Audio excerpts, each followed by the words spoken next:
It's that time to change up our porch decor from spring decor to some summer decor. Today, I'm bringing to you a 3-foot sign for your porch that is so budget friendly, so quick and easy. This is one you are not gonna wanna miss.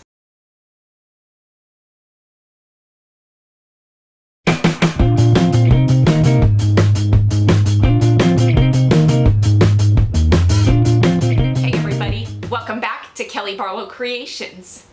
If you're new to my channel and you're stopping by for the first time, thank you for stopping by. Welcome to my channel.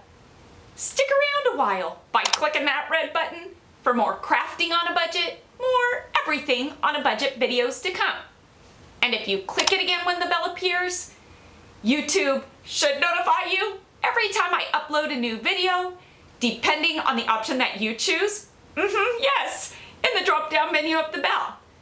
If you're interested in following me on social media, you can find those links, you guessed it, in the description box below. What do I have going on for you for today? Today, I am bringing to you a 3-foot sign DIY that is, I guess, kind of a series. This is a sign that I found at Michael's on clearance for $10, and it was such a great buy that I bought 6 of them because I wanted to make several for each of the holidays and the seasons and make it an interchangeable piece on my porch. As I've said in the past, my porch has never been something that I've ever really taken time to decorate. But I tell you, I'm taking the time now. I'm gonna DIY my way through the decor for my porch for each of the holidays and seasons, and I figured I'd take you along with me and give you some budget-friendly DIY ideas for your porch. Today's DIY is quick, easy, budget-friendly, and can I tell you, it packs a punch. It's one of my favorite pieces to add to my porch decor. So I'm gonna quit my gabbing, let's jump into it, and let's do some DIYing on a budget. Yeah, it's non-Dollar Tree and it's still budget friendly. Let's get to it. Who is today's KB Creations crafter of the day? You'll want to stick around to the end of the video to see if it's your creation that's being featured in today's video. This here is the 3-foot porch stand. I'm starting off with a new one today. This is at Michael's still on clearance for $10. They are a great buy, so I say go grab a couple and DIY them with me. Using some of Waverly's chalk paint in the color of maize. It's my favorite yellow ever.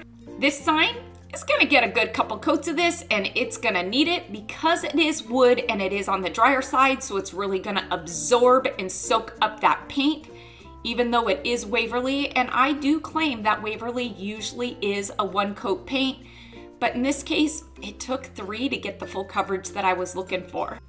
Digging into my burlap stash, yep, I knew right where this was. I'm gonna take this burlap roll and it's gonna go right down the center of this sign. Burlap and yellow just scream summer along with some sunflowers, don't you think? I wanna adhere this onto the sign. I'm not gonna give this a base coat of the Mod Podge because why? Because this is gloss Mod Podge and I really dislike anything gloss. I am a matte finish, satin finish person, and so to avoid making the paint glossy, I'm just gonna go in on the top and give it a real good coating of that, trying to avoid the yellow paint so I don't have shiny spots. It's been a bit on the warmer side where I live, so I stuck this outside and it dried in about 2 hours. For this sign, I am using stencils. Now, there are a couple ways of using stencils when you're painting a stencil on a project. You can use painter's tape like I'm doing here, and that works great. I will say though that it is not my favorite method of stenciling because there are still air gaps on the stencils, right? But nonetheless, if all you have is painter's tape, it does get the job done. You may have some bleedage though. When applying the paint to a stencil, the easiest way to do it is using a sponge dabber and actually dabbing. If you're gonna use a paintbrush, you're gonna wanna dab as well. You don't wanna use brush strokes because then again, you will get bleedage. By dabbing, you're gonna get a thicker coverage and it is going to help the bleedage be not so much. Did that make sense? The bleedage not be so much? You will have less bleedage. There we go. Oh my word. When doing stencils, my preferred method is using some Loctite's spray adhesive. This is 100. It goes from 100 to 300. This is a lightweight, repositionable adhesive. So by spraying it on the back of your stencil, when you place your stencil actually lays perfectly down, and you don't have to worry so much about holding down the pieces of your stencil with your finger so you don't get that bleedage. It really just sticks, it's easier, and you get cleaner lines. Because we're doing stencils, we kind of got to do one letter at a time. So if you pull out a blow dryer or your heat gun and just go over those letters, it's going to dry in less than a minute, allowing you, wait for it, to peel up the stencil. How satisfying is that when you peel it up and it is perfect? I love that. Because this is a stencil, guess what? It's reusable. So we're gonna reuse the M because there's 2 M's in summer. Now I know that there are the new alternative methods of stenciling out there. And I remember I did do a bit of research after my last sign video, and I saw that it was a bit on the expensive side. I personally really like stencils. Why do I like stencils? They are a great alternative to the Cricut. They are reusable. You can buy them in several sizes, and they are budget friendly.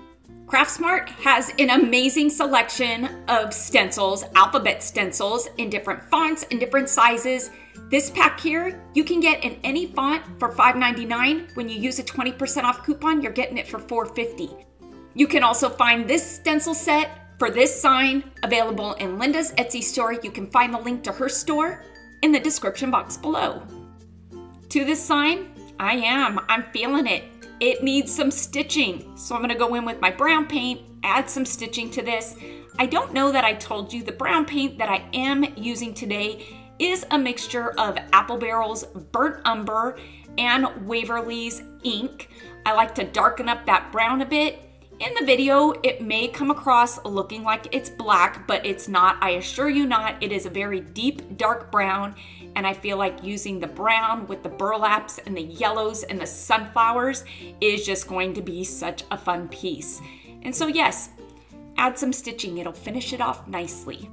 This galvanized hello sign, you can find it at Dollar Tree. It is screwed onto a piece of wood, so I am gonna unscrew it. What I like about this piece is because it is screwed onto this wood piece, it has that extra metal lip there at the bottom, which is going to allow us to use this in a dimensional way. It is gonna add dimension, character, personality to this sign, and I love it. At first I thought I wanted to remove that base piece, but then I thought, oh no, that is gonna add such a fun feature to this. Really, when painting any of the galvanized pieces at Dollar Tree, it is best to use a sponge dabber. I know it may not always be the most convenient way for detailing, but you will get even coverage. You're not gonna get those brush strokes that you get with using a paintbrush. You're not gonna get that spill over. It works so much easier. I promise you, once I figured out to use a sponge dabber on these, I will never use a brush again because I'm ecstatic over how easy it is to paint these pieces. And so yes, this hello is getting that brown as well. And this too shall get some stitching.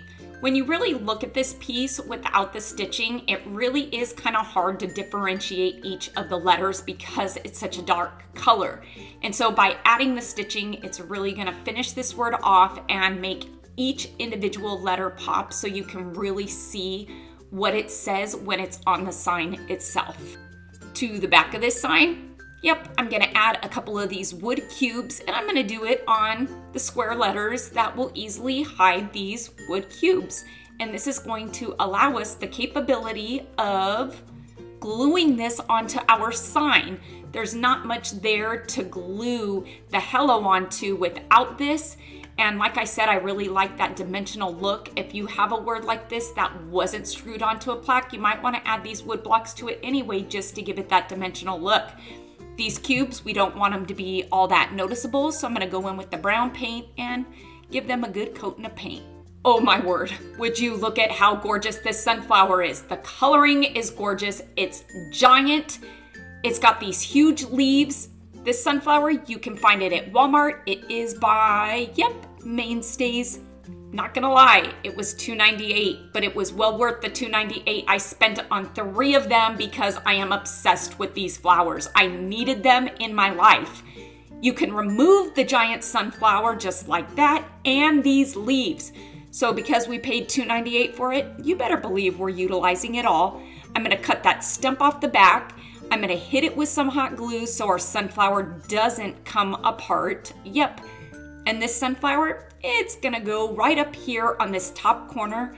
I'm not gonna glue the whole sunflower on. I'm gonna glue it, I guess, just a section of it because I want it to hang off the sign. That's gonna give it personality, and that's what we're looking for. Look at how gorgeous that is. And like I said, I'm gonna add these leaves to it because we are utilizing that full $2.98. Wait, I really did add 3 to this. You don't have to if you don't want to, but trust me, it looks amazing. These leaves give it just that pop of color. It adds some green to it to really break up that yellow and brown. I am loving it, and they're the perfect size and they're gorgeous leaves, so why wouldn't we use them?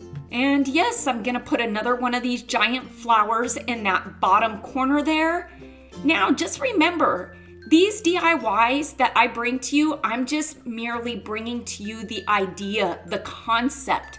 It is up to you to get creative and make it your own by changing up the colors, changing up the flowers. And like I said, if 3 flowers seems like it's too much for you, then just put the 1. But I am telling you, it looks amazing. You're not gonna find gorgeous flowers like this at Dollar Tree for $1.25. And so sometimes it's worth it to put in the extra cost because a piece like this with flowers like this, it is going to elevate this piece to a whole nother level, and it is going to take this piece from looking like a handcrafted piece to a piece that you picked up at maybe Hobby Lobby, Michael's, Joann's, Kirkland's, any of those decor stores. Once I got my flowers good and in place where I wanted them to be, I got everything spaced out the way I wanted to, I'm good to go with going ahead and gluing down my hello. I really try to just set pieces in their place before I glue them down because I find I don't want to have to pull them back up. Now with these flowers, they are a fabric flower. Now if you just take some water, because these petals seem a little bit unruly and I really want to get the most color out of this. I want all those colors to shine through. So I'm just going to take a water bottle and just gently squirt it down, open up that flower a bit, and look at the difference there. Let's go take a look at this outside. Oh my word, would you look at this piece? I absolutely love it. Now, some may say, hey Kelly, this is a double-sided sign. You can see those flowers on the other side. You're right, I got a new sign out, and I'm gonna save this sign for maybe Christmas time when I can add some poinsettias to the other side to really disguise those sunflowers. Who is today's KB Creations Crafter of the Day? It's going out to Lorraine Henning, who's bringing to us her Fallen Harvest Porch DIY sign. Lorraine, I am loving your sign. Thank you so much for sharing your creation with us today. Who's up for a dose of Winnie? In today's footage, we are training Winnie not to go out the front door once it opens.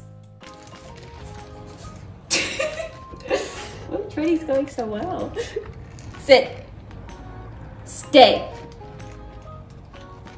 By walking away and disappearing out of Winnie's sight, we are teaching her that she does not get to release from the command of sitting and staying, even when we're not in her view. We also go far out of her view, and that again is teaching her that she is not released from our command of sitting and staying. And so the hard part with this was trying to teach her once we were walking back up not to get so excited when she saw us that she ran. And that was where we found the challenge was. But here you can see she laid down. Such a good girl. Okay, good girl, boy. Such a good girl. You did so good. She was like, I'm gonna lay down. Did I say I love these signs? I do. I can't help it. It was such a great find, and I will tell you that Michael's still has them. So if you haven't bought one of these signs, go out and buy a couple and do this DIY series with me and start decorating your porch. I hope you all enjoyed today's DIY, this 3-foot sign. Please make sure to give this video a big thumbs up. And let's get this video to 5,000 likes.